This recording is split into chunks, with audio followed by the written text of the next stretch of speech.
Welcome, my friends. Welcome to my world. I'm your host, Kevin Rutherford. It is Thursday, June 23rd, and it's a free-for-all. We're going to open the phone lines right now. Jump in. I have a feeling it's going to go quick today. We'll be here for an hour or until we run out of questions. But go ahead and jump in right now. I do have an open this morning. I'll warn you right now. I have two topics. They're both political, but they both deal directly with trucking.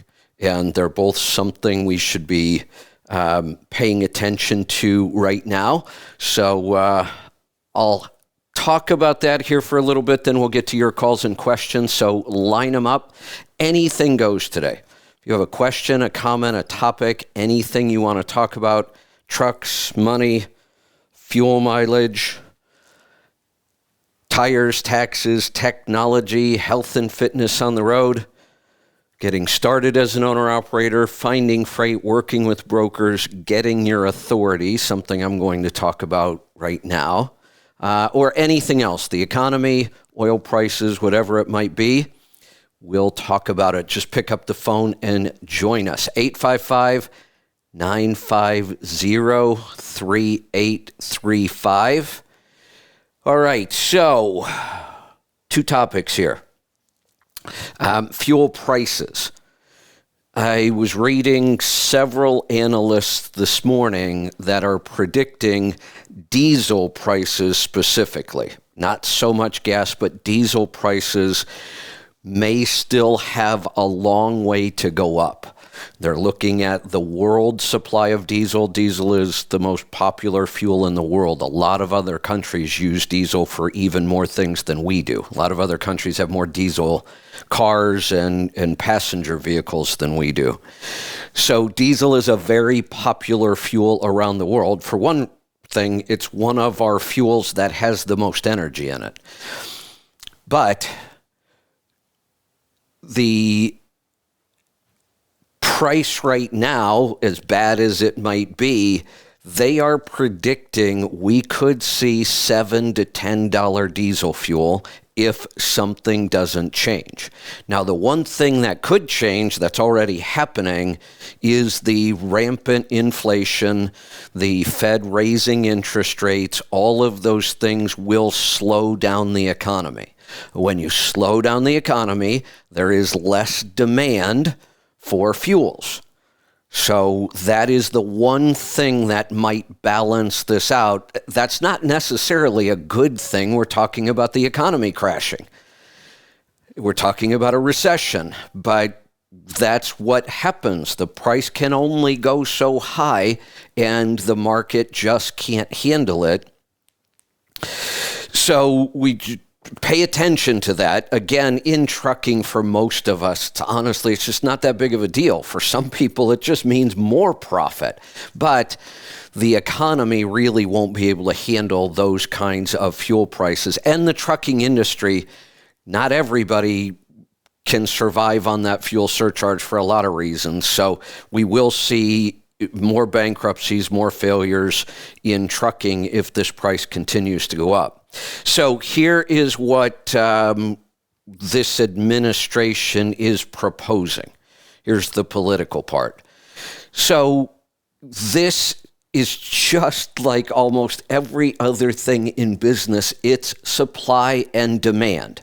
This isn't the big oil companies all of a sudden getting greedy and colluding to raise prices. I didn't realize this. I found it the other day while I was researching something else about oil prices. There have been like 40 investigations over the years into collusion in oil pricing. None of them, not a single investigation, ever found any evidence that oil companies were colluding to fix prices. Not once. If they had the ability to just raise prices and be greedy, why did they wait till now? It just doesn't even make sense when Biden continues to blame this on Putin and the big oil companies being greedy. That's not how business works. This is a supply and demand issue. We have too much demand, or we have a lot of demand. I don't know, it doesn't necessarily have to be too much. It's a lot of demand. Actually, that's not a bad thing. That's a good thing. But when you have that much demand and you don't have the supply, that's the problem here. You don't have enough supply. Did the war in Ukraine exacerbate this? Of course it did. In several ways. It didn't create the problem, but it certainly made it worse because we lost supply because Russia started cutting off their fuel to other European countries. Now that has to be made up from other parts of the world. We are exporting a ton of oil, but it's not enough. So now you have a supply issue. How do you fix a supply issue? You don't work on demand, that's for sure. You work on the supply side. That's where the problem is. Biden keeps standing up in front of the camera and saying, we are doing everything we can do to lower oil prices. Except he never tells us what. He keeps saying everything. We're doing everything. What everything? I can think of two things they're doing. And here's the problem. Neither one of those two things increase supply. Technically, they increase demand. It will make the problem worse, not better. This is just like everything else we talk about, troubleshooting, health. You have to understand what the root cause of the problem is and fix the root cause, not do things that cover up symptoms of the problem. The symptom of the problem being the high price. So when you do things that, oh, look, we did something and it brought the price down a little bit. But what did you do? You affected demand. You did something that created a false lower price for a short period of time and did nothing to fix the problem. Here are the two things they're basically doing. That one, which is another really bad idea for so many reasons, releasing oil out of our strategic reserves. Those are there for emergencies. Is it possible we're facing world emergencies right now? We have a war in Russia. We do have a shortage of oil. That is not the time to be taking oil out of your reserves. This isn't an emergency yet. Those are there for a true emergency. Here's the other problem with it. Not only is it just a bad idea for our national security, it doesn't fix the problem at all. This would be like somebody calling me and saying, I have a ton of credit card debt. How do I fix this? And me saying, oh, well, do you have any savings? Do you have home equity we can borrow from? Oh, yeah, I have some savings and I could get a home equity line of credit. Oh, okay. Take money out of your savings and pay off your credit card debt. Take money out of your home equity line and pay off your credit card debt. That doesn't solve the problem. It doesn't even address the problem. The problem is you're spending too much. That's why you keep running up credit card debt. If you take money out of your savings to pay off your credit card debt, but you keep spending, just like we keep using all the oil, we're not producing anymore. So now we're going to take it out of the strategic reserves to lower the price. And it's not a true lowering of price. It's a placebo and a Band-Aid that covers up the symptom. The high price makes the problem worse. If you keep taking money out of your savings to pay your credit card debt, eventually you run out of savings, you still have the credit card debt. That is a horrible way to approach this. And it didn't do much, obviously, because prices kept going up. So what's their next answer to fix this supply problem? Oh, let's have a gas tax holiday. How does that produce more oil? It doesn't. Will it even work? If it works, it's only going to lower the price by 20 cents roughly. Diesel and gas prices are a little different. The tax, 19 cents, I think, maybe on gas, 20 something on diesel. First off, it's not a really big savings for people. And, the administration, well, every little bit helps. No, it doesn't help if it makes the problem worse. And that's what this is going to do. What did you do? You lowered the price artificially by taking away the federal gas tax and fuel tax. You lowered the price artificially. Do we have more supply? Nope. Do we have more demand? Possibly. If you lowered it and now people can buy a little more, you've made the problem worse. You tried to fix a supply side problem with a demand side answer. That is just ignorant. Not to mention, it will cost us $10 billion in tax revenue that is supposed to go to the highways. The Biden administration seems to have one thing that they've done that they brag about. They passed an infrastructure bill.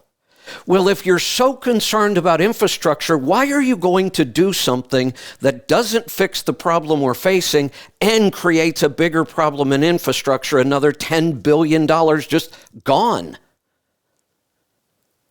I just don't understand. This administration cannot be this stupid. They really can't. This has to be intentional. I have an idea of why, and it's, not even that big of a stretch, and it's not even, conspiracy theory kind of stuff. It really just has to do with all the money that is going to be made from electric vehicles and electric infrastructure. And I think everybody that listens to the show knows I love electric vehicles. I think they could be awesome. I don't want to see them subsidized in any way. I don't want to see any kind of tax credits or anything from the government to make that happen. Let the free market decide. This is the way I believe the government is pushing us to electric vehicles. They can claim it's about the environment, and I'm sure for some of the progressives, it might be about the environment. But I think it has a lot more to do with all the money that is going to change hands over electric vehicles and electric infrastructure. Think about it. I mentioned this, a week or two ago. I wanted to know who the first billionaire was, and I went and looked it up. And it turns out that most of the early billionaires were all made in the oil industry. It's huge. Now, think about how big the electrical vehicle market and charging infrastructure could be if that's what we're forced into. There will be trillions of dollars changing hands. I think that's all this is. This isn't about the environment. This is about the next generation of, who knows, we could potentially see the first trillionaire from this. I think that's all this is about, but we are certainly going about this wrong, and a lot of people are going to suffer over this. All right, one other thing, and then we're going to get to your calls. They're starting to come in, so jump in quick here. The Supreme Court ruled on things this morning. I know everybody else was looking to see if they were going to rule on the abortion bill. I could care less about that. I want to know if they ruled on AB 5. I don't think they did. I can't find anything yet. I haven't figured out exactly where to look. I need to do a little more digging. I did some quick searches this morning, and I didn't see anywhere where they ruled on it. I mentioned this the other day. I'm not going to spend a lot of time on this. I had some things I was going to talk about. Calls are starting to come in. Here's the thing. If we pass this AB 5 type law, it's not called AB 5 in the federal government, but we all kind of know what AB 5 is in California. The law in the federal government right now, Matt sent me all these numbers the other day. It's called the PRO Act. In the House, H.R. 842, I believe that's passed. In the Senate, it's S. 420, and it's stuck in committee. Oh, yeah, Matt said the House bill passed March of 21. If they pass this in trucking, this law across the country is going to have huge impacts on tons of industries. But I'm only concerned with trucking. If they're going to pass this, then we should also eliminate, we should do this anyway, whether they pass it or not. We should eliminate this whole thing we call authority. It absolutely makes no sense anymore. Think about every other business I want to start. Sure, I might have to go get some permits. I might have to do some licensing. I have some forms I fill out with the government. But a lot of businesses, I don't even have to do that. You just go into business. You start selling something. People set up online businesses every day. People set up every kind of business every day. They just say, look, I'm in business. I'm going to go cut lawns and people are going to pay me for it. That's what we want. We want really low barriers of entry. We want it to be easy to get into business. That creates more competition. It makes us all better. But in trucking, you can't do that.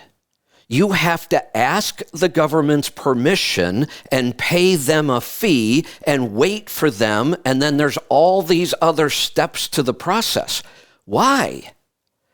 Well, there was a time when that process was how the government controlled pricing in trucking. If we go back to the beginning of trucking, the thought was, and this happened in several industries that are regulated, utilities, airlines, trucking, when we had these types of financial regulations. The idea was that some businesses were too risky and expensive to get started, so we needed to protect those businesses from too much competition. That was the idea. Utilities, the idea of stringing up wires for phone and electric all over the entire country was so expensive and so risky that the government said, and I don't know that I would have agreed with this then or not. Was it really necessary? I don't know. But the idea was, we'll protect these businesses until these industries mature, and then most of that risk is gone. So we had financial regulation in the trucking industry for a long time. And what that meant was, when you wanted to get authority, you had to do several things. You had to have shippers and receivers write letters to say there was a need for more trucks in this particular lane. And if there wasn't a need, the government just wouldn't give you the authority. Even when there was a need, you could have letters and the government would just say, no, we're not giving you authority. You cannot become a trucking company. Okay, that was the law. That was the regulation at the time. We got rid of that because that's not a free market. Whether we needed to do that or not in the beginning doesn't matter anymore.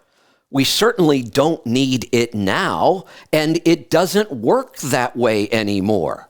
The government does not use this to try to control the supply of trucks anymore.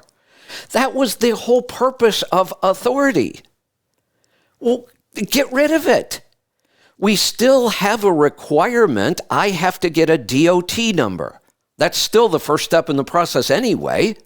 But if I want to move freight for other people on top of the DOT number, I have to ask permission from the government and pay for it. It's an ignorant system. We could eliminate that entire government bureaucracy that deals with authority. I apply for a DOT number. You now know that I am a trucking company and I have to meet all of the other requirements for insurance and safety and drug testing. Fine, all of that stuff can stay in place. All businesses have things like that they have to deal with, but no other, well, I shouldn't say no other. There might be some. I don't know of them.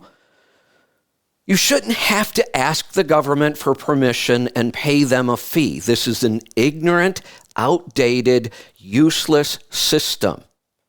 And if you're going to eliminate independent contractors in trucking and require them to become a trucking company, drop the authority. Hell, the government has an incentive here. Hundreds of thousands of people might have to go file for their authority, and the government makes money on it. It should just go. It just doesn't make any sense anymore. Let's get to the phones. Let's go to Minnesota. Tony, welcome to the program. Hi, Kevin. Thanks for taking my call. I wanted to say I really enjoyed your guest yesterday, David. Yeah. It was awesome. Good. Yeah. And guys are talking about the health, especially mental health from the diet. Yeah. And stuff. And I would, because I've been thinking about that for a while because looking at all these mass shootings that have been happening lately. Yeah. It's like, one after another. And it's got to be, have something to do with the diet just making, something really wrong in people's brains to think that is something to do. Yeah. Well, yeah. It has always, what could possibly cross into someone's mind that it's a good thing to say, hey, I'm going to go shoot up a school or a church or something like that. It just doesn't make any sense. And there are other indicators that something has gone horribly wrong in this area. That's one. The other one, suicides are through the roof. Teen suicides are breaking records. Drug addiction through the roof, which is also killing people. And I was shocked a couple months ago when I did some digging and found out how many adolescents and children are on psychiatric medications. The numbers are staggering. Why are we putting all these kids on all these mental health drugs? Yeah, no, it's not good. The other thing I was thinking of, remember the rock group Queensryche in their rock album Operation Mindcrime? Yeah. Yeah, that's, to jump to the conspiracy theory thing, this could be. Yeah. Having these people plant, that idea, all these people who have mental problems, to go ahead and do that. It's kind of a way that, since the government can't just run around and take all of our guns, because of, everything that's going on with the economy and all these mass shootings and stuff, they're going to declare martial law. And instead of saying, just going to come take your guns, you say, okay, just with the martial law, then it's if anyone's seen with the, carrying a gun, they'll just shoot them, something like that. We can certainly spend all day on conspiracy theories, and it seems like more and more they are looking more and more likely all the time. But let's just set all that aside for a second. Let's see if there might just be an easier explanation for all of this. And I think, my open about the electric vehicles. There some giant conspiracy there? No, I just think it's a bunch of people after a lot of money, because there's going to be a huge amount of money put into electric vehicles. And I think at this point, the government and the lobbyists are saying, why wait? Let's force this.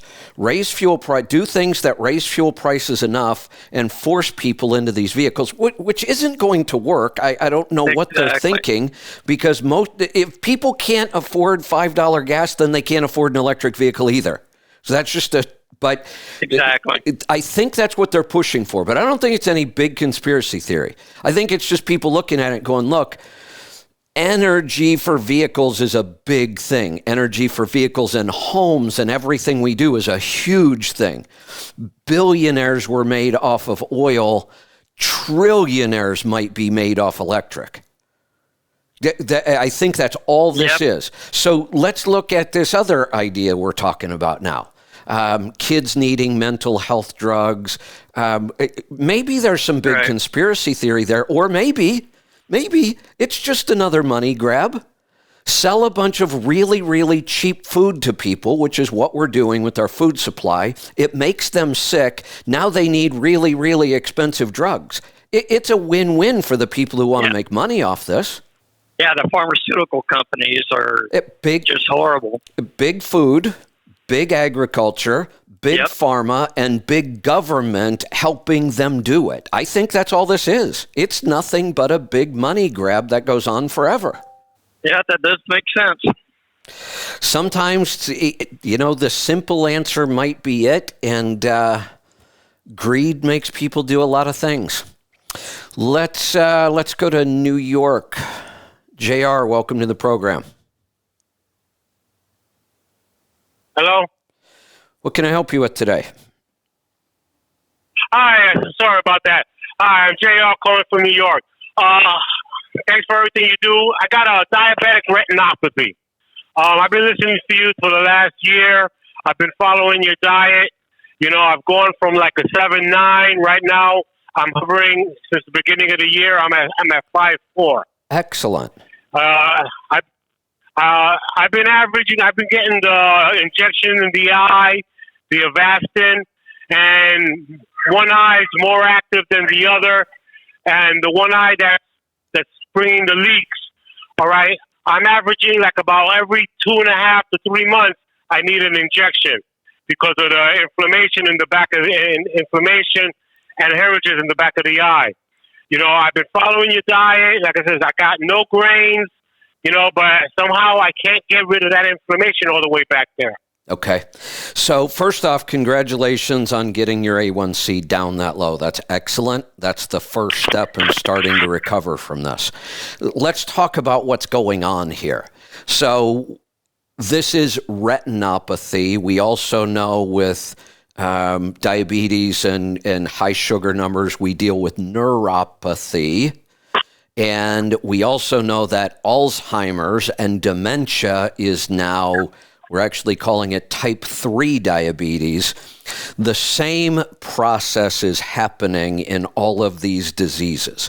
I'm going to simplify it a little bit, but it's really not that far off the mark, and I think this way of explaining it helps us understand things. When you are a diabetic, what we're really saying is that your blood sugar, the amount of sugar in your blood, is higher than it is supposed to be, and it stays that way for years and years and years and years. And even after you become diabetic and you start taking all these drugs, typically your blood sugar is still higher than it should be, but they call it, it's under control. All of that sugar in the blood and in the body, all of these years, what happens when you touch or hold or handle things that have a lot of sugar in them? It's sticky, isn't it? What do you mean? If I take it? Yeah. I know. It could the sugar more or less coats the veins.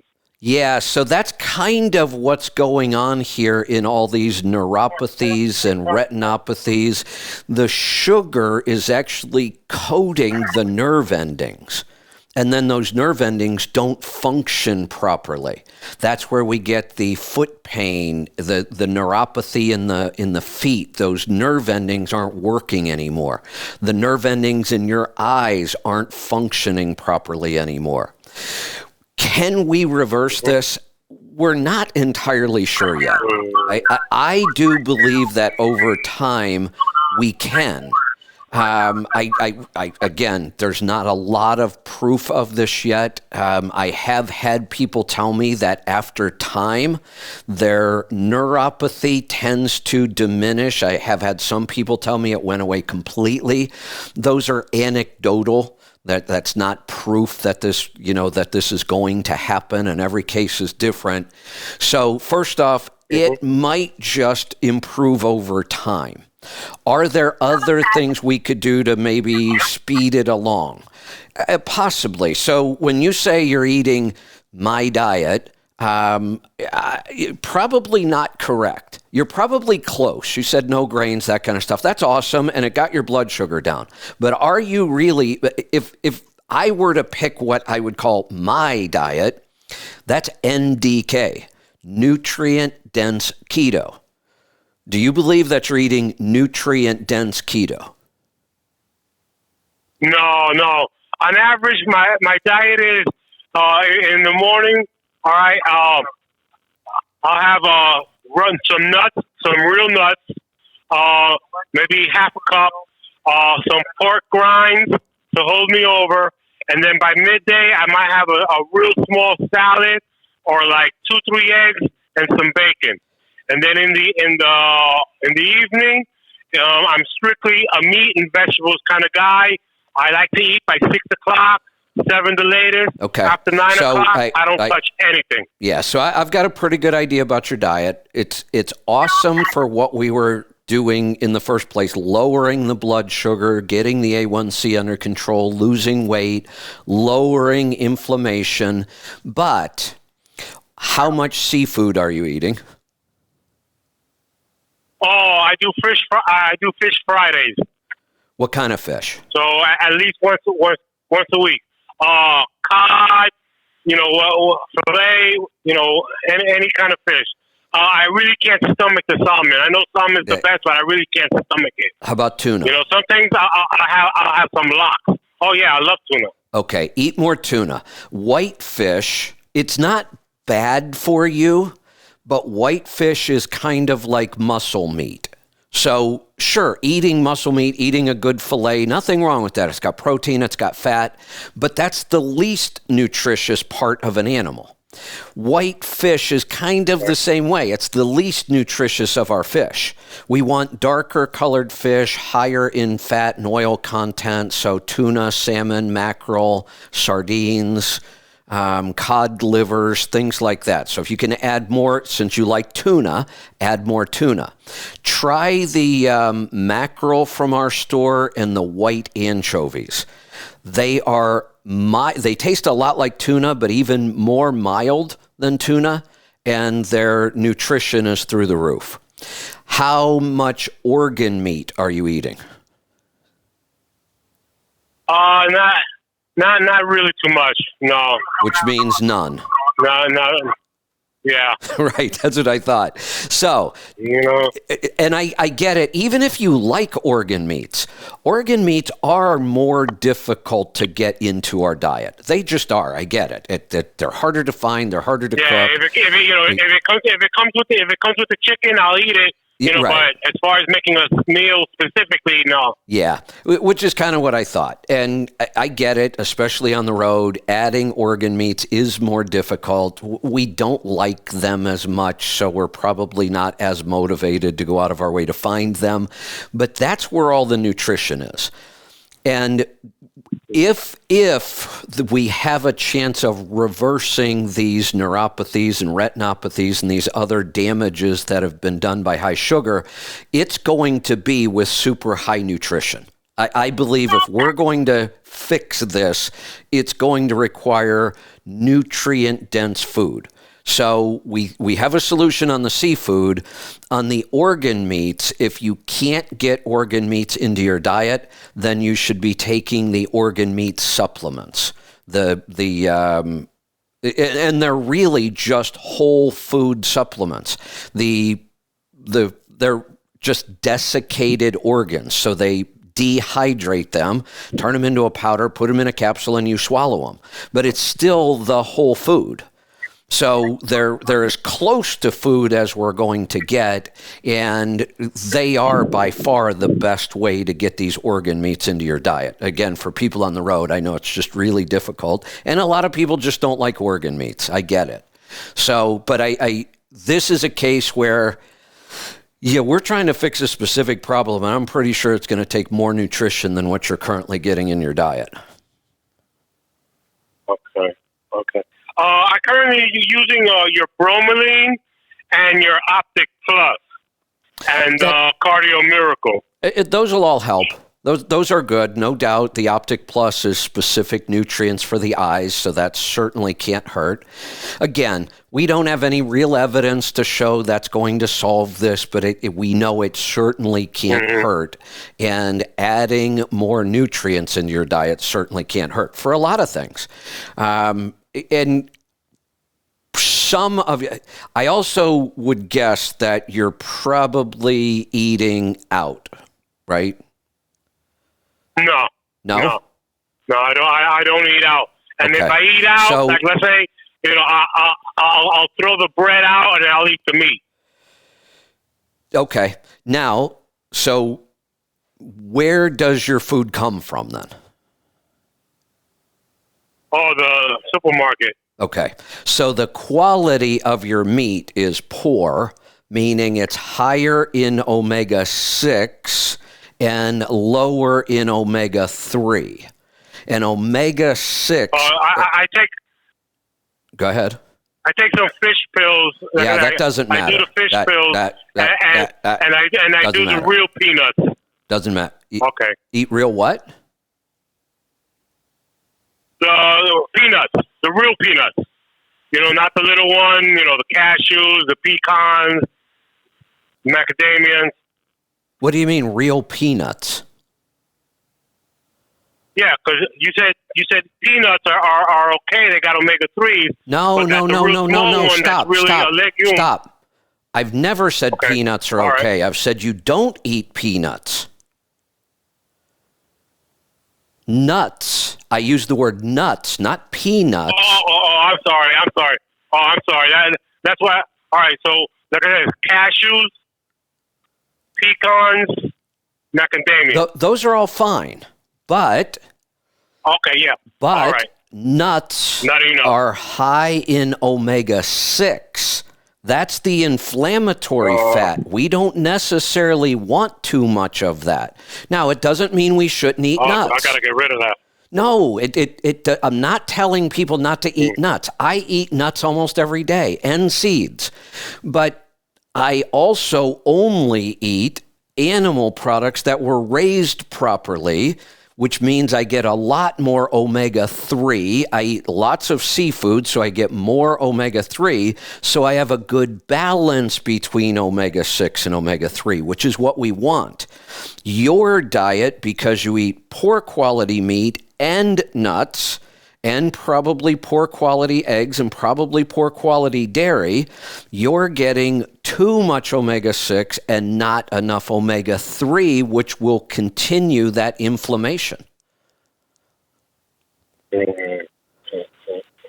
So try to up the quality of your meat. And really, I get it. On the road, that's next to impossible. Unless you buy your own high-quality meat from a local farm that's pasture-raised or one of the online sources we talk about, and then can it so you can take it with you. That's why that is such an important thing that we teach. Let's go to Michigan. Sarah, welcome to the program. Good morning. I also wanted to make a comment on something you were talking about yesterday with David from Azure.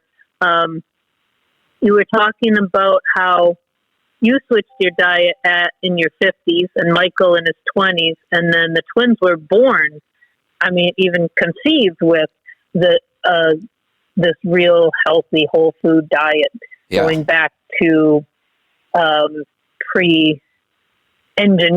food engineering, I guess.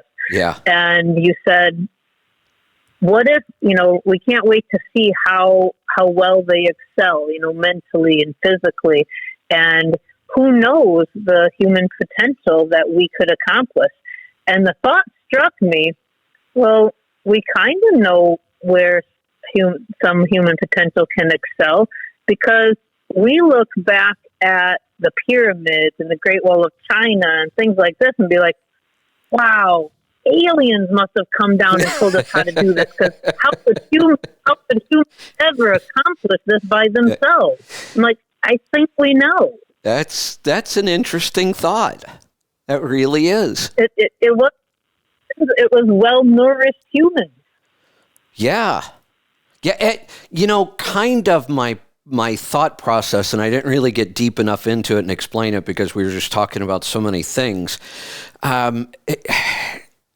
And now I may not be as, I may not, how am I trying to say this? There was a time when I looked at our diet and said, okay, if we were really healthy as hunter-gatherers, which we were, and you look at hunter-gatherers in locations around the world, we didn't have access to a wide variety of all these things we now call superfoods. Because these superfoods tend to be concentrated in just certain parts of the world. We didn't travel much as hunter-gatherers. We didn't go far.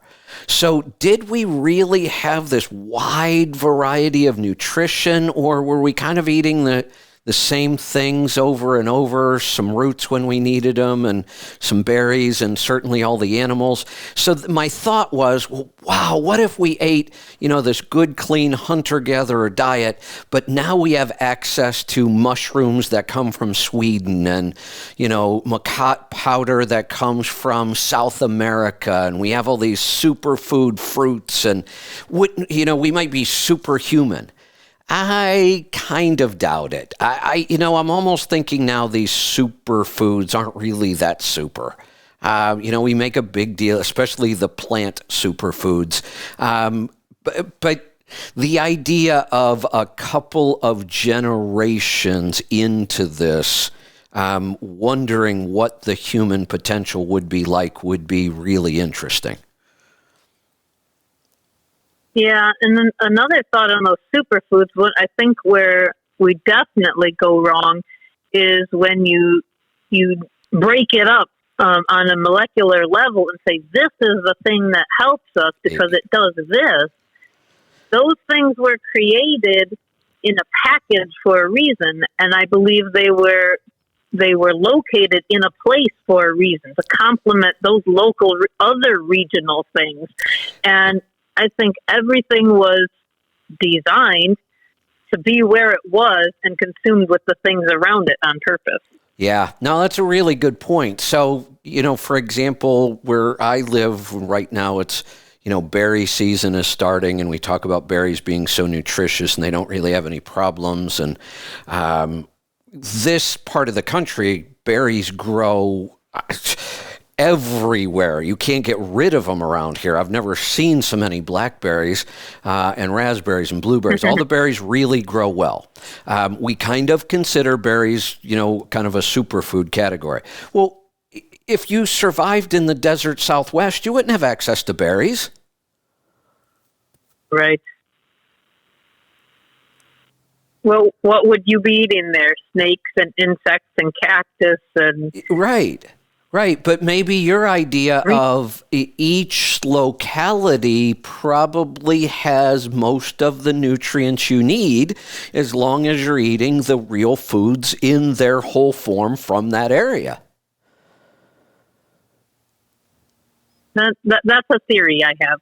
I think you're probably right. And I also think that the human body, when you give it the basic nutrition that it needs, which we get primarily from animal products, I'm not sure that all those other things we talk about really do all the things we think they do.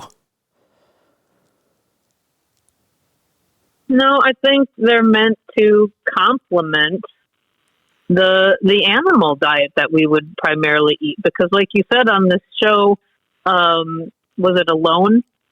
Yeah. They primarily look for animals. If you find some berries on the way here or some roots on the way there, that just happens to complement it. But most of the nutrition that we need actually comes from all the animals, but not just the muscle meat. Like you were talking to the last guy. Don't just eat the muscle meat. We cooked the bones and had bone broth, and we ate the organs, and we used the hides and the bones for tools also. Yeah. We used everything. We ate the eyeballs, the brains, all of that.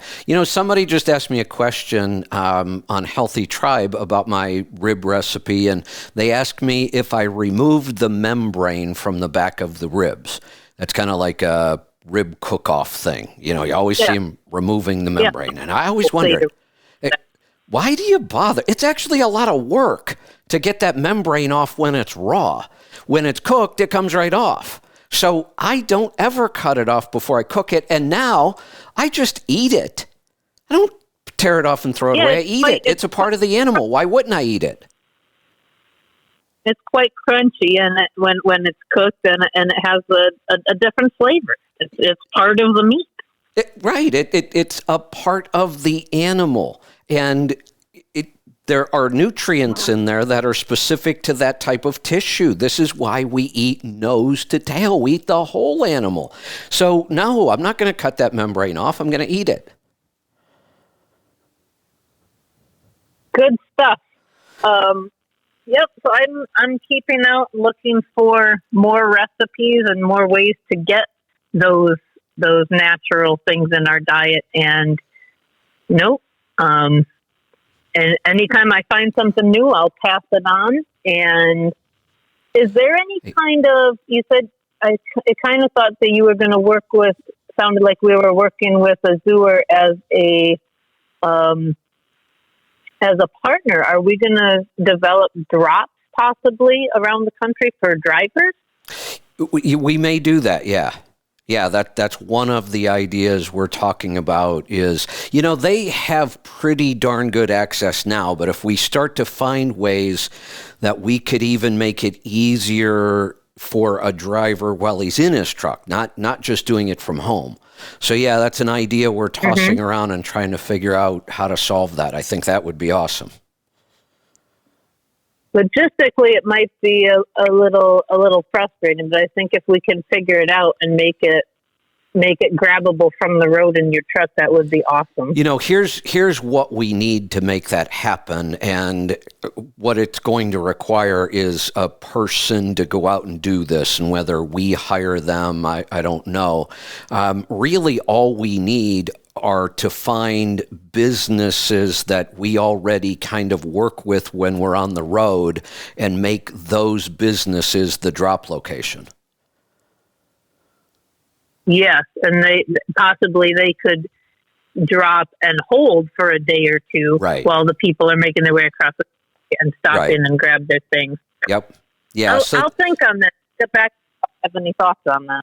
Yeah, there's certainly some challenges there, but I think if we keep working on that, we might be able to make something like that happen. One other thing I want to let you know before I let you go, I'm putting your crock to use. I heard for peppers. That sounds amazing. Yeah, I kept looking at that and I kept thinking, boy, man, would that make some awesome sauerkraut? And then the size of it, I mean, this thing is a monster. Sarah got me this beautiful ceramic fermenting crock that I absolutely love, but it was so big. I'm like, would I really eat that much, sauerkraut or kimchi? And I kept looking at it and I thought, wait a minute. I'm growing like 75 pepper plants this year because I want to make a huge batch of fermented hot sauce.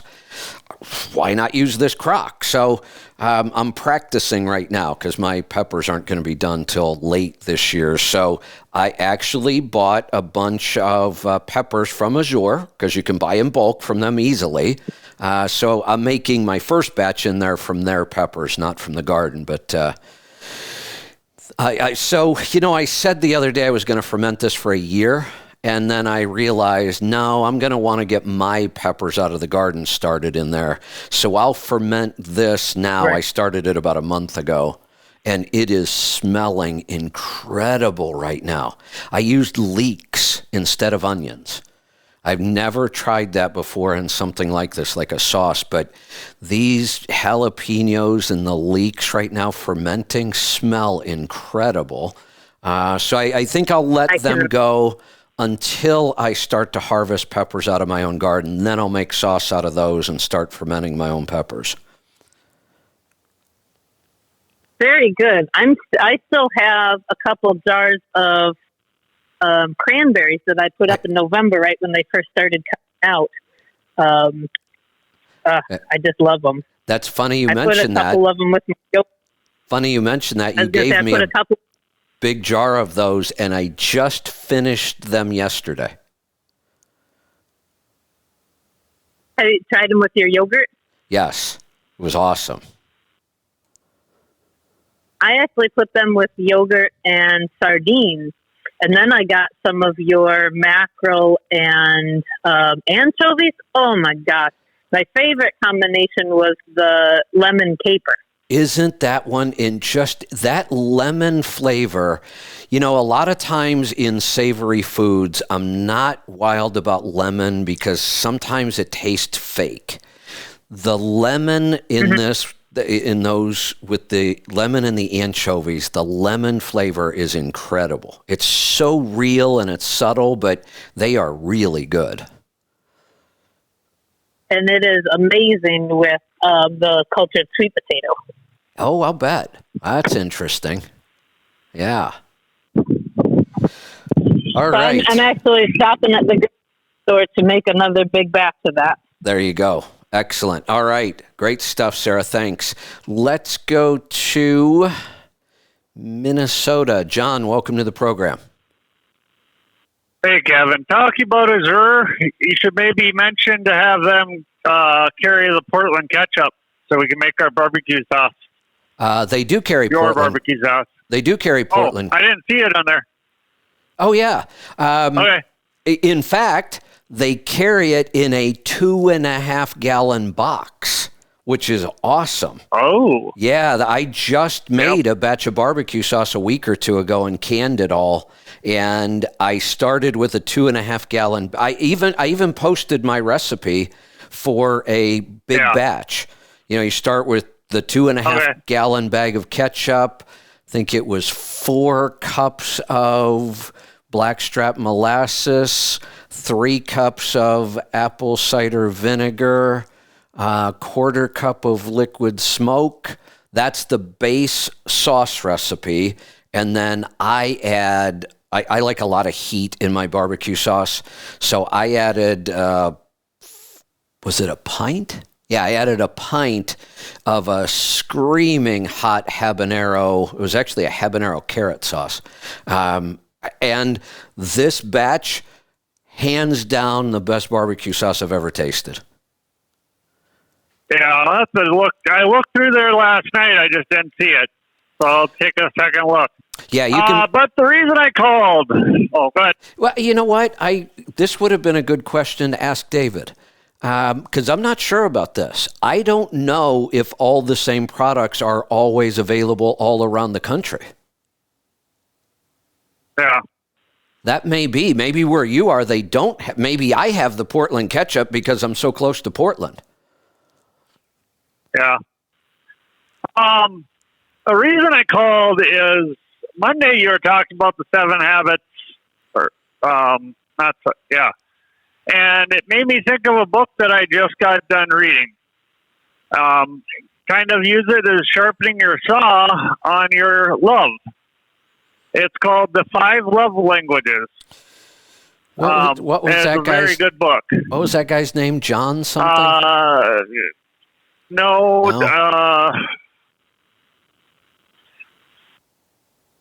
He wrote it down in the notes. Where did I put it?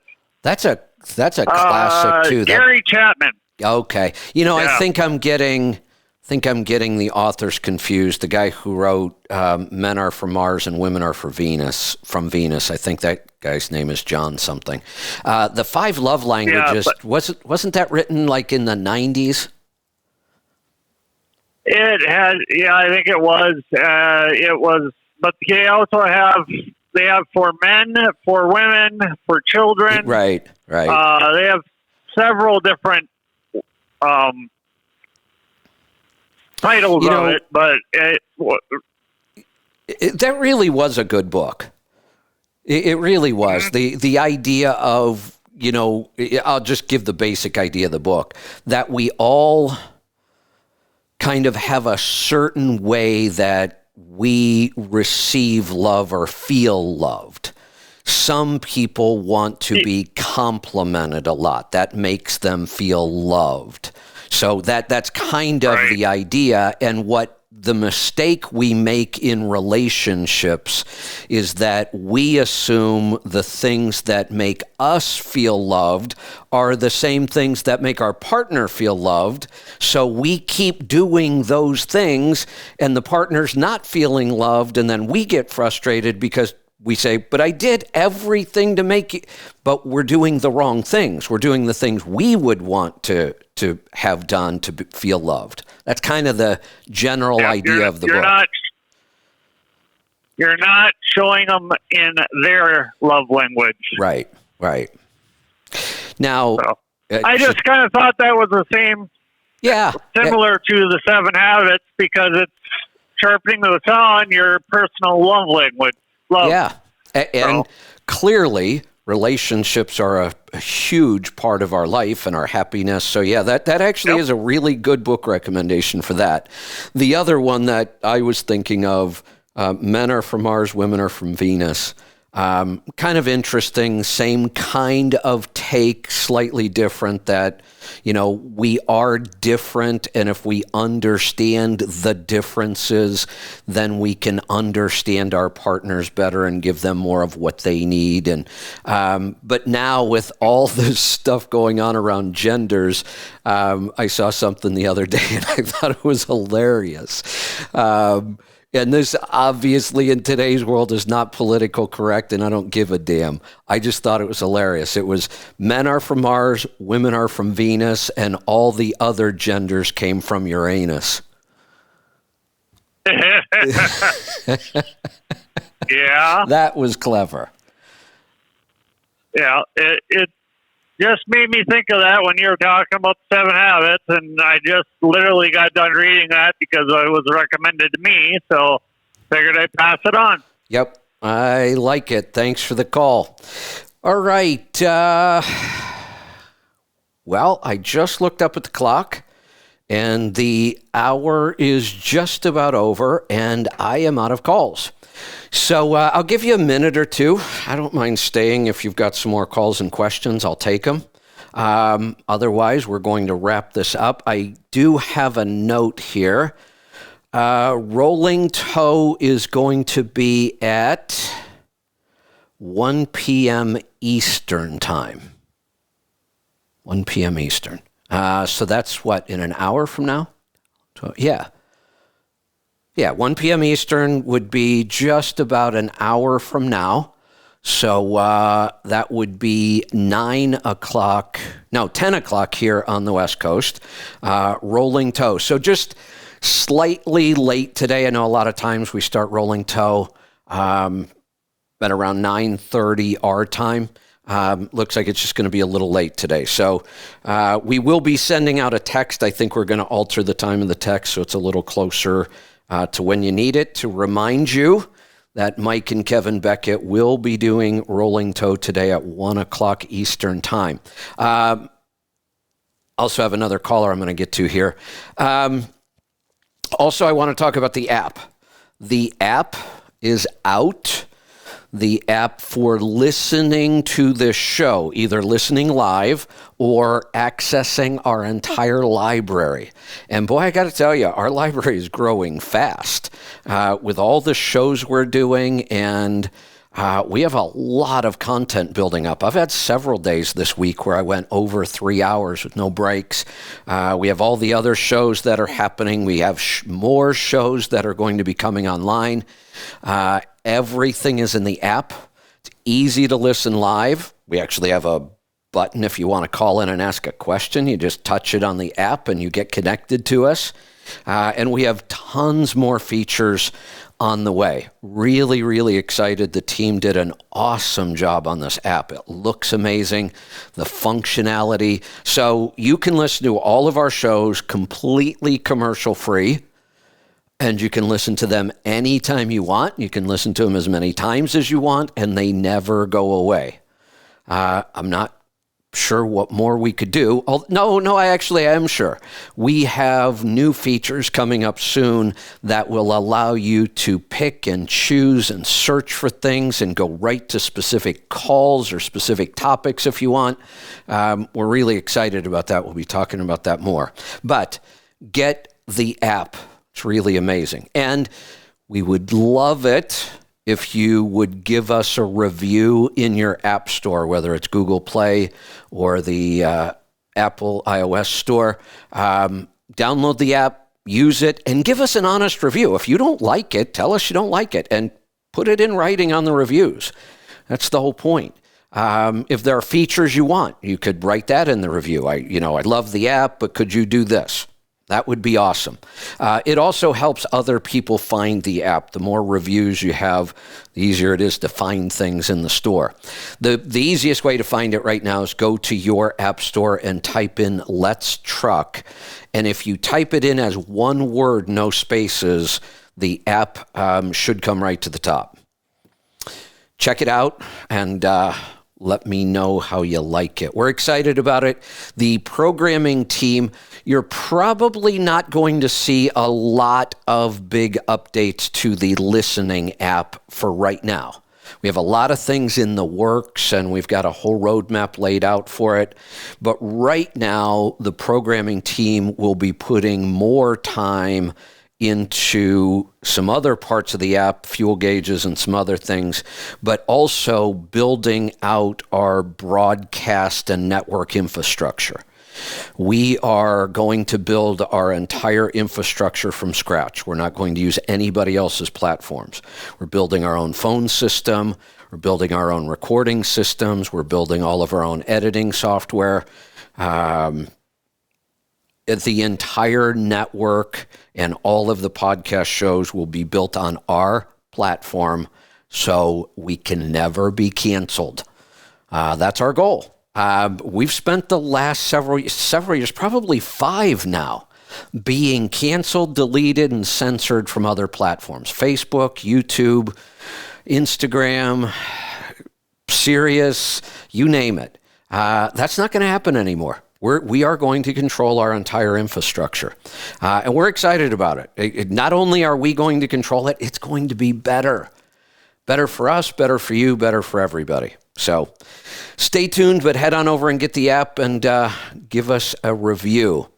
Let's go to another call. Let's go to Michigan. Dave, welcome to the program. Hey, Kevin. Good to talk to you today. Hey, I'm the guy that blew in your ear at the truck show. Oh, okay. I know who you are. How could I forget that? So, yeah, exactly, right? So, hey, love the Cardio Miracle. Good. To preface that, I've been taking L-arginine probably for 15 years. Good. And this just takes it to the next step, right? So, not always a direction follower. Probably from being an owner-operator for too long. But, listening to the other people call in, I was only taking one dose in the morning. And when you had the creator on your show, and he said about taking before you go to bed, I thought, oh, geez, is that going to perk me up? But I tell you what, I've been doing that for a week, and my sleep is incredible. I could only get maybe 4 or 5 hours, 6 hours tops. Now I'm in bed almost 8 hours. And I kind of like it. I just thought of something as you were saying that. I've been changing a lot of things, kind of experimenting again. My diet, I am... I used to say carnivore-ish, and the ish keeps getting less and less. I keep getting more and more carnivore. So that was one thing I was changing. I'm not really taking any supplements right now. I was doing the Light Balance, the Brain Octane, the vitamin D. I do those every day. I was kind of like you, the Cardio Miracle. I know I'm supposed to take 2 doses a day, one in the morning, one at night. I never seem to get to the one at night. I always do the one either in the morning or during the day, especially in the summer, because the minute I walk out into the garden, I grab a big tumbler and fill it up with ice and Cardio Miracle, and I sip on it the whole time I'm out there working. I did start to get into the habit of doing the Cardio Miracle at night. And then I got out of the habit about a week ago. And I was looking at my notes over a bunch of stuff I was recording, and I was trying to figure out a week or two ago why my sleep had been getting better. I didn't think I changed anything. I forgot about that second dose of Cardio Miracle I was taking at night. And for a week or two, my sleep was steadily improving. And I was like, well, what changed? I'm always working on my sleep. Nothing ever seems to work. And this week, my sleep sucks. It has just tanked. I'm back to about 4 hours a night. It's not even a good 4 hours. But I realized, as you were saying this, I stopped taking the Cardio Miracle about a week ago. Yeah, I can see that. So and then the other thing is, I always did the bulletproof coffee, and that kind of, I don't know, seemed like it made me hungry. I know it's supposed to fill me up, and then so I kind of went away from that, and then, I'm sorry. Yeah, I want to ask you something about that before I forget and we get on to something else. So tell me about your recipe. How much coffee? I would use an 8-ounce cup. How much butter and coconut oil? Oh, I put a big hunk of butter. Kerrygold per you. Not to sidetrack, but, listening to you, man, has made such a difference in my life. It's unbelievable. From the stuff that you talked to me about buying for my truck, and, I sold that 3 years ago. But, so I would put the Kerrygold. Okay. And then the coconut oil. And, I didn't really measure. I just gave it a pour. Okay. So, I could see it floating on the top. And then I would put heavy cream in there. Maybe that was my downfall. I don't think so. Here's what might be happening. It's the fat in the coffee that kills our appetite. Fat is very satiating to our appetite. So I was just wondering if you're putting enough fat in. It sounds like you probably are. It's the caffeine that can actually increase your appetite. And what happens, do you ever monitor your blood sugar? No, just when I go for the doctor once a year for the A1C. And that was 5.1. Oh, excellent, by the way. Caffeine raises your blood sugar. We know that. It does it. It raises your blood sugar. When your blood sugar rises, everything that goes up must come down. Caffeine kind of artificially gives us a spike. And when we spike, then when it comes down, it tends to drop lower than normal. And that's when you'll probably get that appetite spike. So, anyway, with all this quick way you could test that theory is to try decaffeinated coffee for your NDK coffee once and see what happens. So what I did, I gave up on that. I was just using the heavy cream. Well, then we can't get the quart of the heavy cream here. I could only get the little bottle, little like things that you would get when you were in school, right? Just that little container. And all that just pissed me off. So, and I had done this once before. I listened to some other guys say, if you do something for 18 days or 21 days, it becomes a habit. So I said, hey, I told my wife, I said, don't buy that anymore. I'm going back to black coffee. That made a huge difference. So now I drink the coffee, and my doctor says drinking black coffee doesn't interrupt the fast. Is that true? That is true. He's correct. Okay. So 2 cups of black coffee in the morning. And then about 11 o'clock or so, I have my Cardio Miracle. I put a little bit of vinegar in that. And instead of using water, I use kombucha. Oh, interesting. Okay. That fills me up through the day. Having dinner, which, yeah, carnivore-ish. You know, I love just to eat meat. If I have a snack, it's meat and cheese. Probably not the best meat from the deli. We get rare roast beef, and I use Colby Jack cheese. I call them cheese roll-ups, and I'll have maybe 2 of those, and I'm satisfied.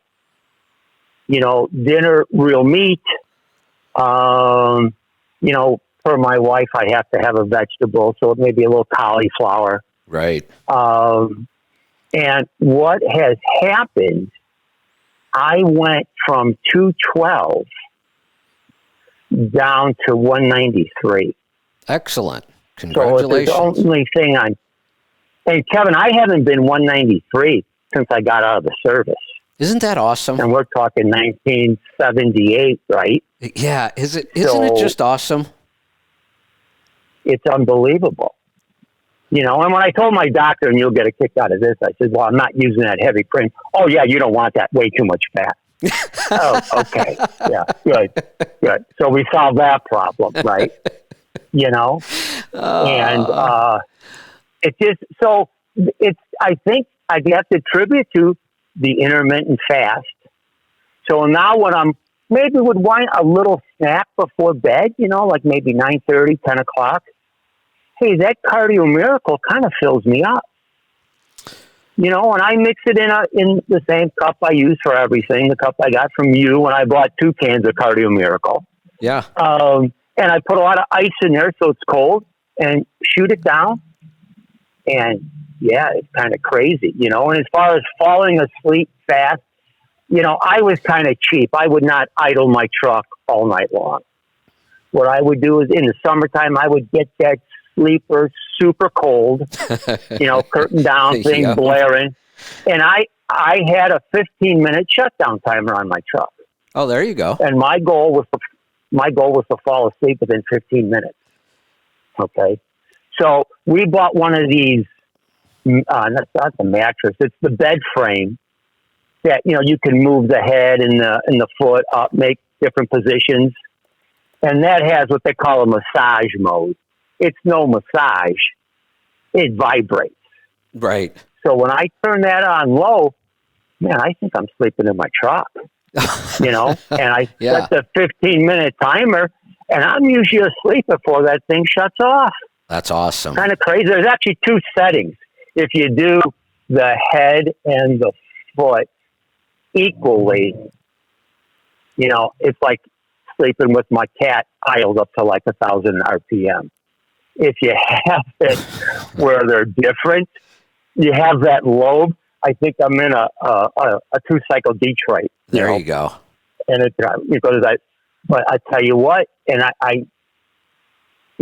and like you, I used to take a lot of other stuff, and I gave up on all of that. You know, I would supplement my B's and my D's and C and stuff like that. I think I get everything I need from that Cardio Miracle. There's It's clearly crazy. clearly a lot of nutrients in there, and I've said I am bad at taking supplements. I know there are supplements that make me feel better. They make me healthier. I get it. I know they do, and yet I still am so bad at taking them. That's why I love the NDK coffee. I get those every day, and now the Cardio Miracle is easy for me to take. I don't forget to take it. I like it. I look forward to it. Mm-hmm. I do too. But I just, you know, then when you said that, then I actually read the back of the directions. Oh, yeah, you need 2 doses. And that's what the Right. guy said before bed. And I'm like, yeah, hey, I'll try anything. You know? You may have figured something out here. I'm going to start tonight to go back to that second dose at night before bed and see if that's what's been going on the last couple weeks. Yeah, because even when I would sleep longer, when I woke up, I was kind of like still tired, a little groggy. Now, granted, being retired, I don't have to go out and put 500 miles on. I get that part, and that's probably psychological. But I wake up now, and man, I'm ready to go. Yeah, I love those mornings. Yeah. Hey, great stuff. You may have helped me I don't know why I didn't think about that. I guess because I certainly don't think of Cardio Miracle as a sleep supplement. But every function in our body is about nutrition. And there's a lot of nutrition in Cardio Miracle, and maybe there's some combination in there that is helping sleep somehow. I'm going to do a little testing on this. Let's go to Kentucky. Wojtek, welcome to the program. Hey, Kevin. So I have a question for you and all the listeners about what ideas as far as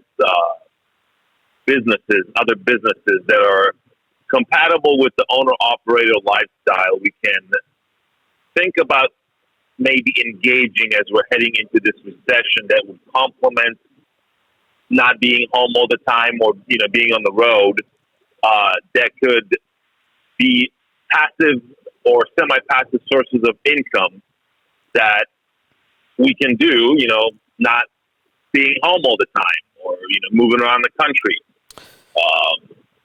to either supplement or expand our income. Yeah, going into the future. That's a good topic. Certainly good timing.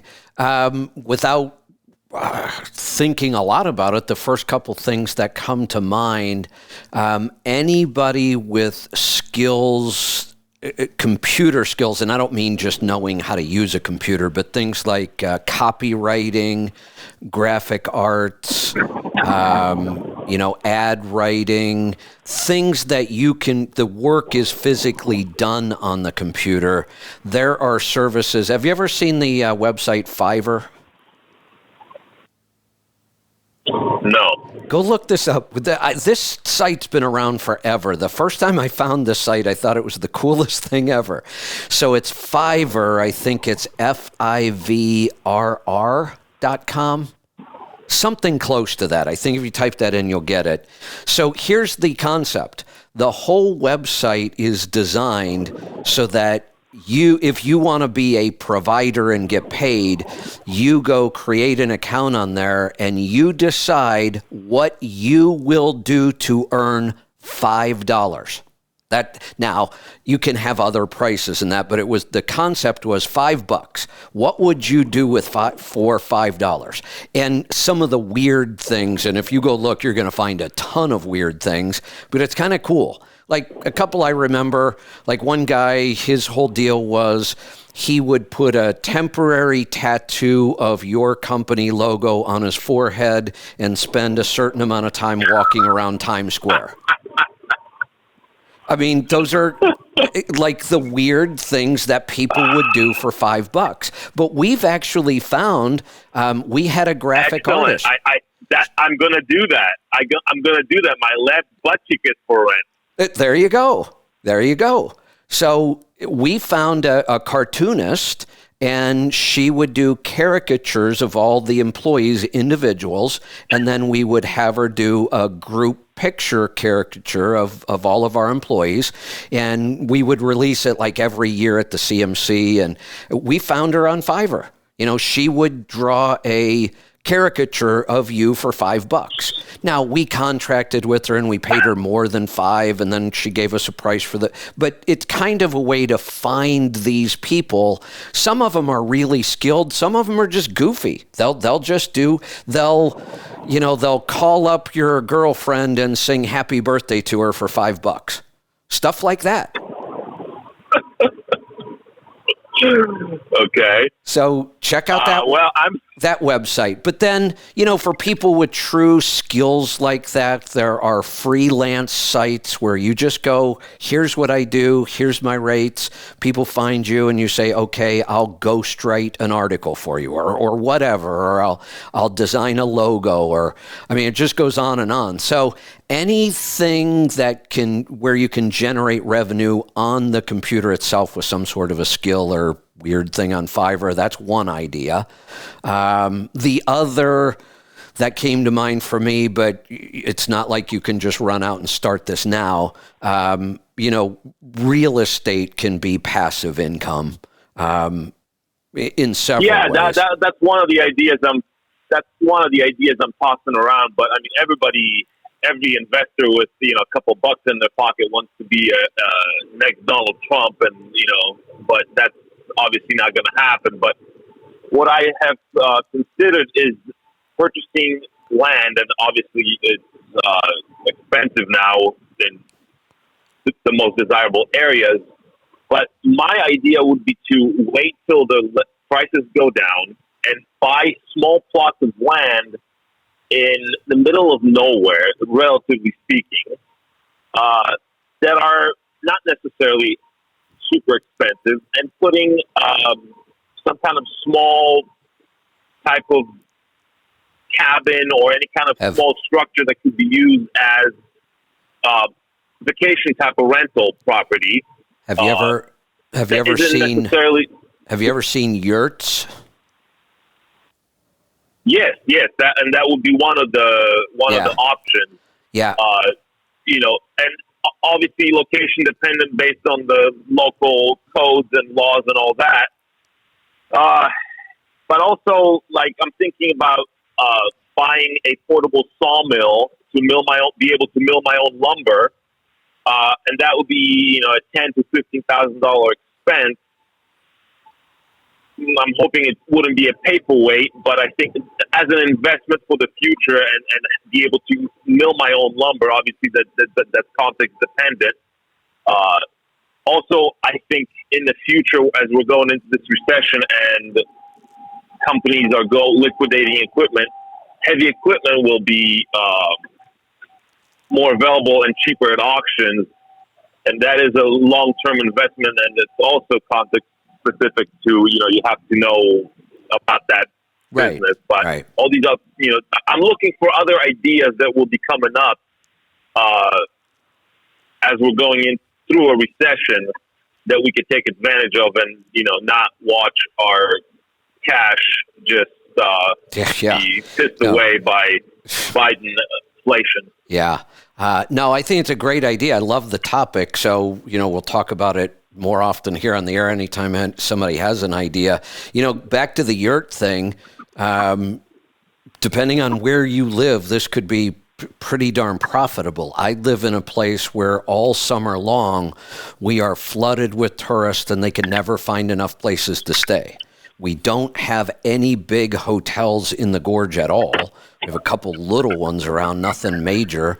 It's just everybody wants to be out in the gorge in the summertime, but there aren't a lot of places to stay. And Portland's, almost an hour away. So the property that I bought over on the Washington side, which will probably be where we eventually build our retirement home because it's a stunning piece of property and it's kind of remote. It's on its own private road. There's not many other people around. Right now, if I wanted to, I could put 3 yurts on there without any real problem or expense. I could probably put 3 nice yurts on there for about $15,000. And that I was just going to say a decent one is about $5,000.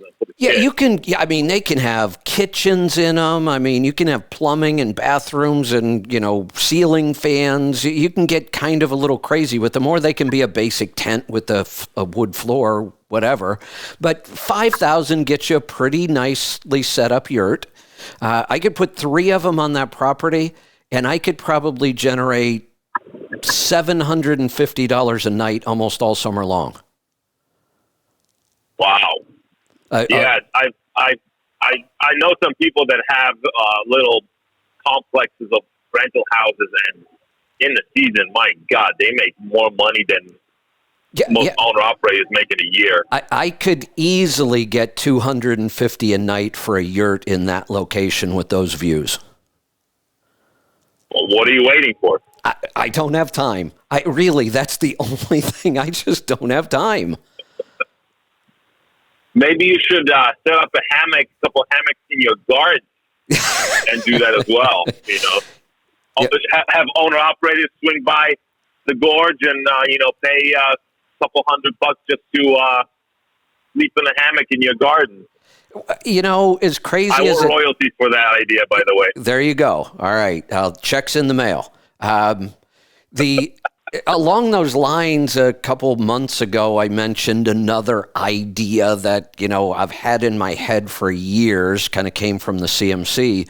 I talked about doing a kind of intensive lifestyle health clinic.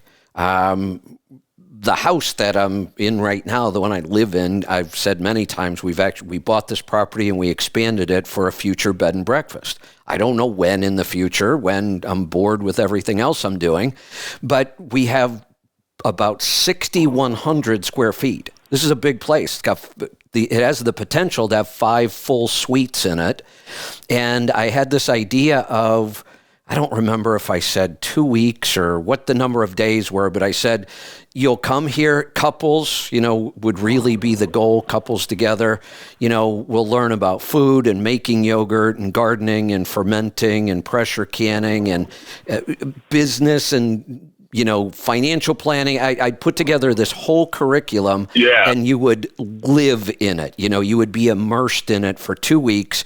I said, of course it would be expensive was all I said. I didn't really put a number on it because I hadn't thought it through yet. I sold out the whole thing and nobody even knows what the price is. I mean, I had people call me and say, put me on the list and I want to be there. I'm like, I was only talking about it. There's nothing planned. I haven't put it. It was just an idea. But that was another one. In a previous life, I was going to be the guy that gets big corporations to send their people for team building outings and all that with, a very kind of psychology spin to it.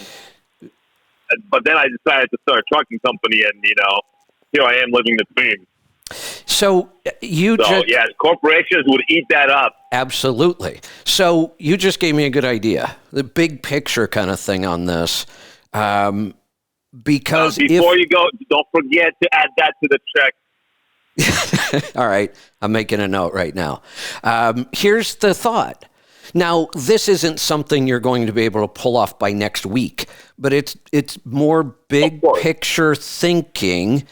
If you are in the trucking industry, and that's kind of what you asked me, people who are truck drivers and owner-operators, right? You can live anywhere in the country, right?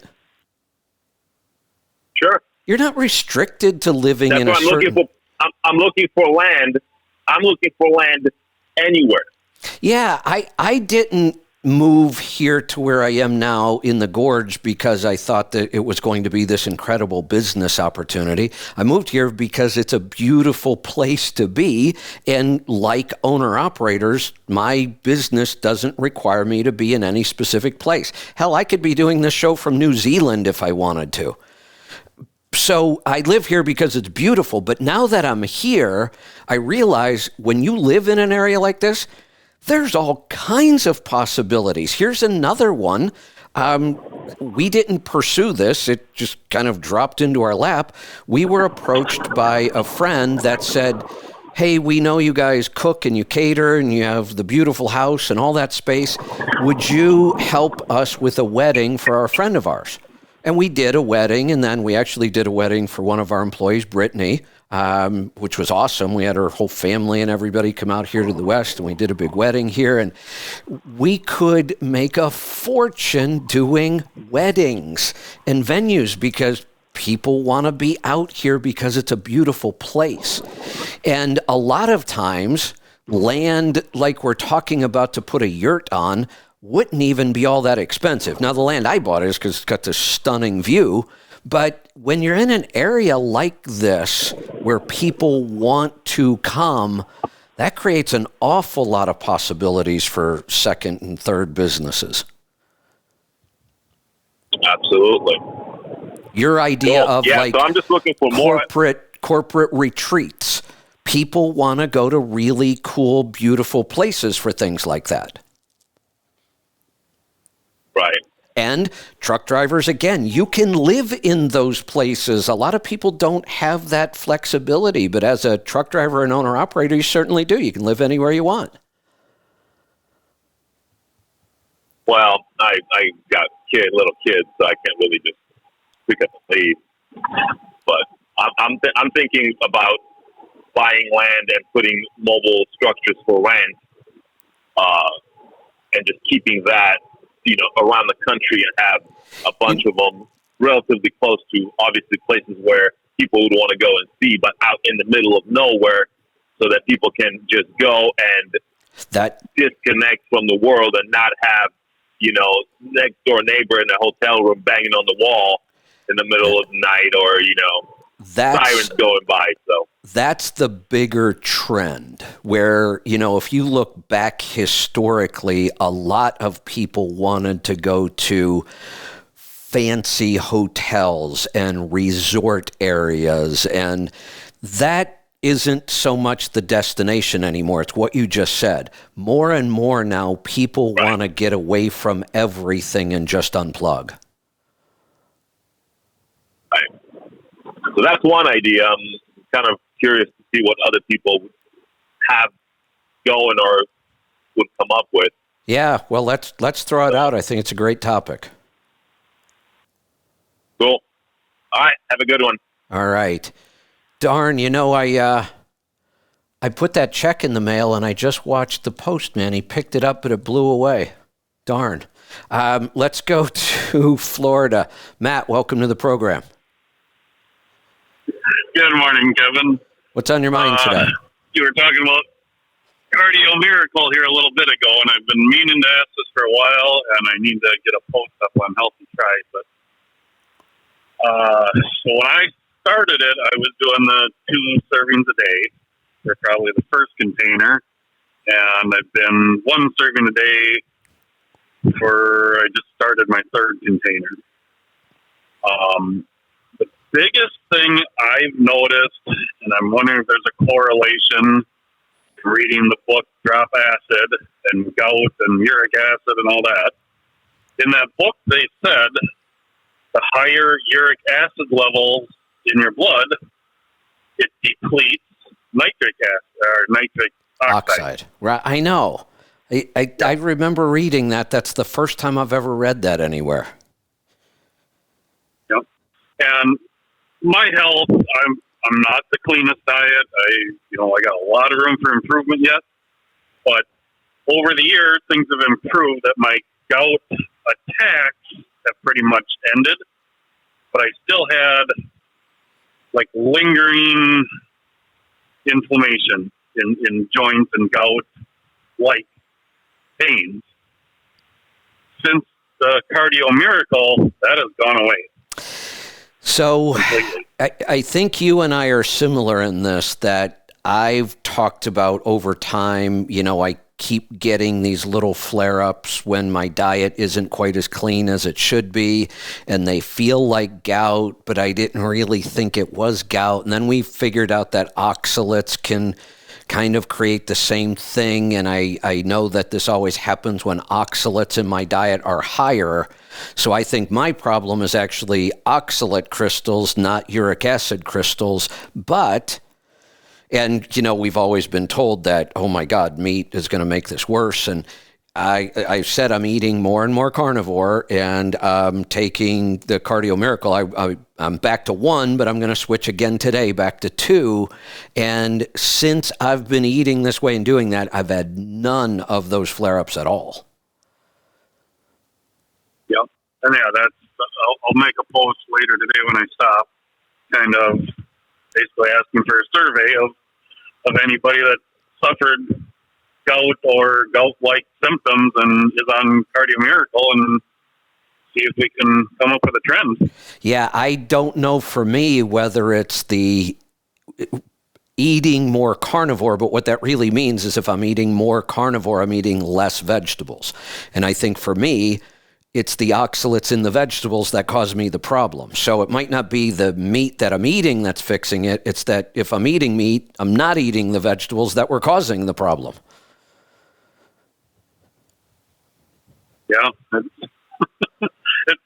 There's always multiple things. That's why, the bigger the group, yeah, we can get it out to, we can see if we can pinpoint things. Then I did start to think about the Cardio Miracle and the nitric oxide and how that affects uric acid. And I thought, well, maybe it's both of them. Maybe the two together are what's working so well. And that actually, you were talking your sleep quality. I noticed that too when I started taking it, that it certainly seemed like I was sleeping better. Lately here with the hot weather, my sleep is not as good as I'd like it to be, but I'm a cool weather person. This heat is not for me. I am becoming more and more of a mild weather person. I don't want the extremes anymore. You know, I had the extremes of Northeast Ohio winters my whole life. I had the extremes of Florida heat and humidity for 14 years. It's kind of why I'm in the Pacific Northwest now, because we don't have those extremes. And right now, just yesterday, we started our summer weather pattern, clear blue skies, nice 70-degree weather, 50s in the morning, those nice, cool, crisp mornings, and cool at night. My bedroom doors are wide open, and we don't even have to have screens here because we don't have any bugs. I'm loving that part of it. But again, I'm struggling with my sleep. Here's another weird thing I have found, I've identified.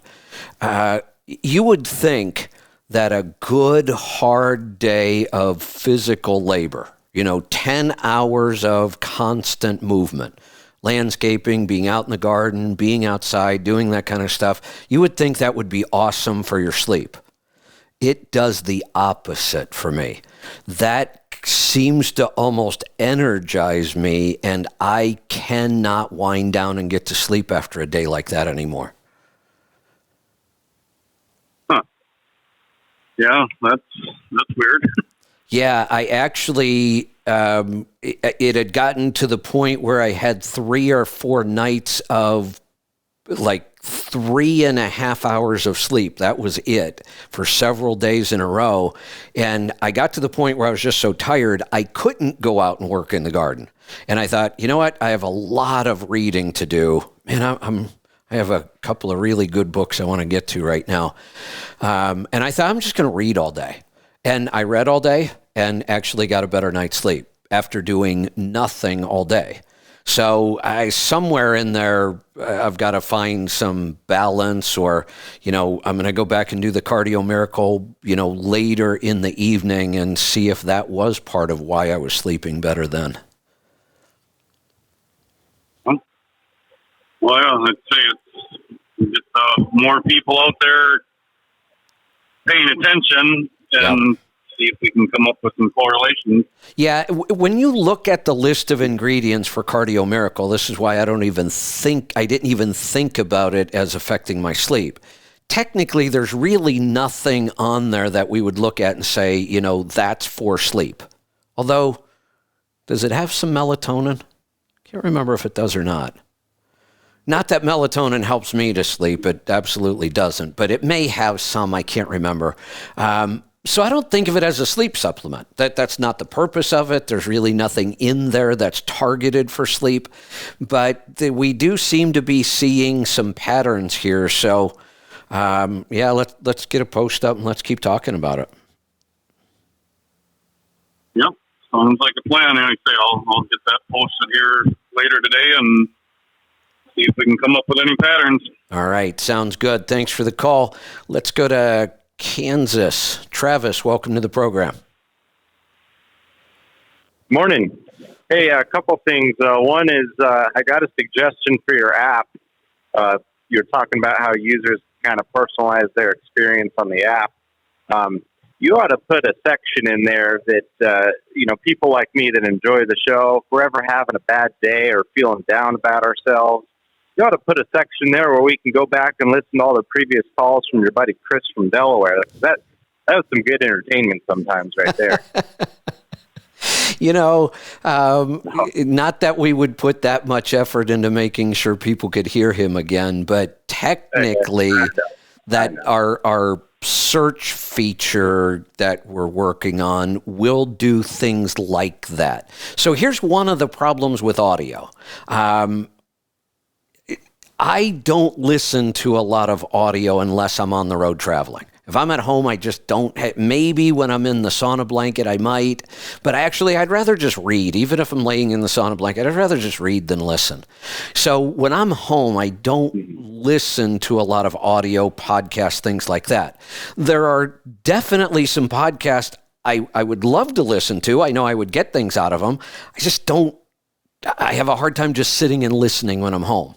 So I like podcasts like Diet Doctor has a podcast, but they do a transcript, a written transcript, so I can read it. And it's easier to search through a transcript. It's easier to skim through a transcript. So we're kind of taking that idea and applying it to audio. We're going to be using technology that we will create a whole list of keywords, and for example, oil sample. And our software, every time it hears the word oil sample, will tag that spot in the audio as oil sample. And we can even refine it. If I say oil sample and then in the next sentence I say ISX, now we have 2 tags. Now, when you open up the app and you go, man, I really need to know, what's going on with oil samples on an ISX, and I need some, you can go look for those specifically, and our library won't take you to that show. It will take you to that specific call. That's pretty cool. I'll definitely be looking forward to something like that. Yeah, Second thing I wanted to ask you about. Go ahead. I don't know that I totally believe our programmers yet. I'm kind of skeptical, but our programming team says they can pull this off, and if they do, it's just going to be awesome.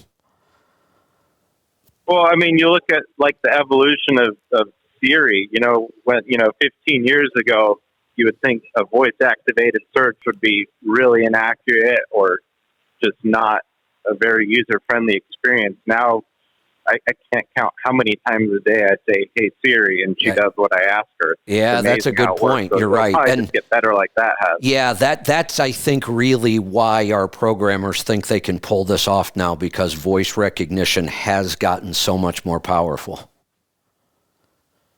Right. Second thing I wanted to ask you about is dairy. Do you know if consuming too much dairy has any correlation to not sleeping well or developing headaches? Tell me what too much dairy might look like. Well, I definitely consume more than the average person, I'm sure. I probably go through half a gallon of milk every day and a half, 2 days maybe, and that's on top of cheese and whatever else I consume. Burgers every now and then, or cream cheese on a bagel. But I've always wondered if. So the form of dairy has an impact. The quality of dairy has an impact. I believe that drinking milk is probably the worst form of dairy. That's probably where I get most of my dairy. And then my guess is it's probably not really high quality dairy either. To be honest, I'm not sure what it is.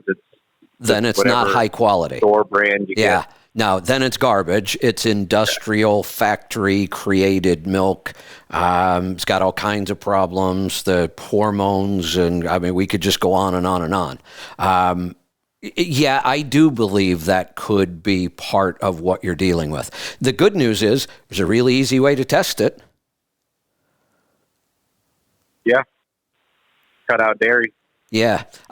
Now, when we take dairy and we make cheese, that eliminates some of the problems. When we age the cheese, and the longer we age the cheese, that gets rid of more problems. Now, there is one problem that gets created when we age things, and that's histamines. If you're sensitive to histamines, you don't want to eat things that have been aged. But when we age cheeses and we make them drier and harder, then they have a lot less health impact, negative health impact. If we start with good quality grass-fed dairy, well-raised animals and all of those things, and then we make cheese out of it, now we're talking about food that's more nutritious and doesn't have nearly as many side effects. But I could see where too much conventional milk could cause those issues. Okay. So if I want to still consume milk but not entirely cut it out, maybe I should reduce how much and switch to maybe an organic milk? At the very least organic, but all organic tells us. So here's what we want. We want a cow, or even better, a goat. The other thing I would do is switch to A2 milk instead of A1.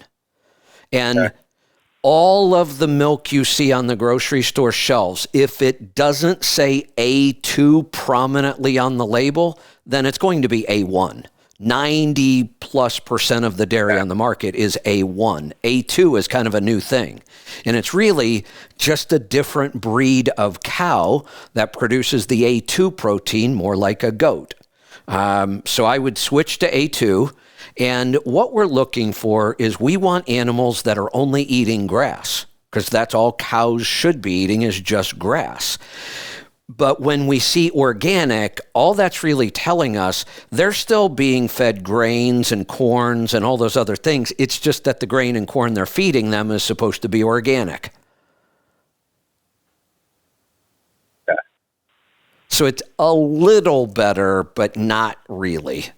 Really what you want to get to is if you're going to consume dairy, it should be grass-fed, pastured cows. Alrighty. Well, I think that definitely answers a lot of the questions I had on that topic. All right. Thanks for the call. And thanks for the suggestion on the app as well. Let's go to Oklahoma. Paul, welcome to the program. Well, after hearing that guy, I came up with a question I needed to ask you. My neighbour, he went and got a couple of Jersey cows that he milks. So I bet they out in the field, they eating grass all day long. But he bribes them a little bit to come in and stand still while they're milking. He gives them some grain. I know it's got corn in it. Not a whole lot, just so they'll sort of stand still while he milks them. Is that real detrimental or not bad? Or say that again, because when you were talking, I got sidetracked. I wanted to go see. I thought that Jersey was one of the breeds that produces A2, so I wanted to go look it up. I believe that's true. I believe Jersey is one of the breeds of cow that produces A2 milk, which is what we want. But what was your question again? Oh, okay. Well, they're out there eating grass all day long, but he bribes them to get them into the milk where he milks them, and to stand still. He puts he only milks 2 cows, but he puts a little bit of grain and it's got corn in it, so they stand still and stay still while he's milking them. Got it. Is that real detrimental or not bad? Or I don't think so. If I had a local farmer and, I could get milk from him and that was the case, he gave him a little bit of grain when he brought him in to eat. Look, that cow has to be about 20 times healthier than the average dairy cow. So that wouldn't bother me. Okay, yeah. So it's kind of good, like a few years. I've lived there for 15 years, but it's only just about just before Christmas is when he got them, I think. And so now I get free milk, and he has chickens that roam around and eat cow poop and pick through that and everything, and they're out running around all day long. So I get free milk and free eggs, and I feel guilty. So occasionally I go around and, well, every time I'm on my lawnmower, I go and mow his road frontage. So there you go. But when I'm home, I go down there because he's 70 years old. He's been a farmer all his life, but not dairy farming. But he decided he wanted real milk. Oh, that's and he's not short of money, so he went and bought a couple of cows and a little milking machine and everything. So it's good. What an awesome idea. And what a great deal for you. Hey, Matt just sent me something, and this is a really good idea. He did verify jerseys are A2, so that's fantastic. He bought jerseys. Here's an idea. Have him try oats instead of the grain and corn. Oats are really one of our cleaner grains. And according to Matt, I don't know this, he says cows love oats just as much as they love corn. Okay, I'll get him to try that. So, and then I just got one other comment. Running the country is as easy as riding a bicycle. And we know how well Joe Biden rides a bicycle. So hang on, we're in for the crash. Maybe isn't there a say? Maybe it's as easy as falling off of a bicycle. Yeah. Well, he did that. I think that called for the trumpet and hit him in the helmet. Maybe. Yeah, there you go. So, all right. Okay, that's all I got today. That's all I need. Thanks for the call. We're going to wrap this up. I believe, Angie, help me out here. Is Rolling Toe coming up in 10 minutes? Is that right? All these damn time zones tend to confuse me. I should look at the right chat if I'm asking Angie a question. Yes, 10 minutes. All right. So perfect timing. We're out of calls. I'm going to wrap up my show here, and Mike and Kevin Beckett are going to jump in. I was going to say I have some things I could talk about. I could talk right up till the time their show's going, but I got to close this show out and I got to open another show. So I'll wrap mine up. We'll have a short break. And then right at the top of the hour, you'll be hearing from Mike and Kevin Beckett and Rolling Toe. Hey, help them out here. Give them some calls at the beginning. You know, we have this pattern on all of our shows, and it's a little hard on the host. In the beginning, we don't get calls, and then at the end, we get slammed. In fact, today, I was out of calls. I was almost ready to wrap it up, and I said, I'll take a couple more calls, and I got flooded with them, which I love. But do it in the beginning. Call early. Bring in some questions. I'm sure there are all kinds of people out there with tire problems and alignment issues that need help. Start dialing right at the beginning. I promise you'll get through. You'll get your questions answered.